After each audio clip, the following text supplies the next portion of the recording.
திடீர்னு எங்கேருந்து தான் தோணுச்சுன்னே தெரில என்னோட ஹஸ்பண்டுக்கு இந்த பிரண்டை சட்னி செய்ய சொல்லி. சிவனேன்னு நான் பாட்டுக்கு இருந்தேன். இதை க்ளீன் பண்ண சொல்லி கையெல்லாம் நமன்னு குத்த ஆரம்பிச்சிடுச்சு. கையில் ஆயில் அப்ளை பண்ணிட்டு தான் பண்ணேன். இருந்தும் ஏன் அப்படி ஆச்சுன்னே தெரில. கன்னியாகுமரி போயிருக்கும் போது எங்கள் அக்கா இந்த ரெசிபி செஞ்சுருந்தாங்க. டேஸ்ட் ரொம்பவே நல்லா இருந்துச்சு. ஸோ அவங்கக்கிட்டேயே கேட்டு இன்றைக்கி நான் செஞ்சுருக்கேன். ஃபஸ்ட்டு ஒரு பாத்திரத்தில் தேங்காய் எண்ணெய் ஊற்றி பிரண்டையை போட்டு நல்லா கலர் சேஞ்ச் ஆகிற வரைக்கும் லோ ஃப்ளேம்லேயே வச்சு வதக்கிக்கிட்டேன்.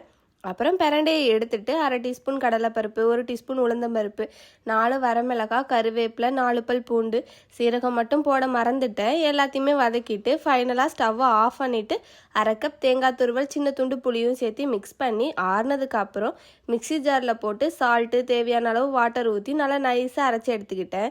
இதை அப்படியே எடுத்து வச்சு சாப்பிடலாம். பட் எனக்கு தாளிப்பு சேர்த்து சாப்பிட பிடிக்கும். ஸோ மிக்ஸ் பண்ணிவிட்டு அதை அப்படியே சூடான ரைஸில் வச்சு பிசைஞ்சு சாப்பிடும் போது டேஸ்ட்டு அருமையாக இருந்துச்சு.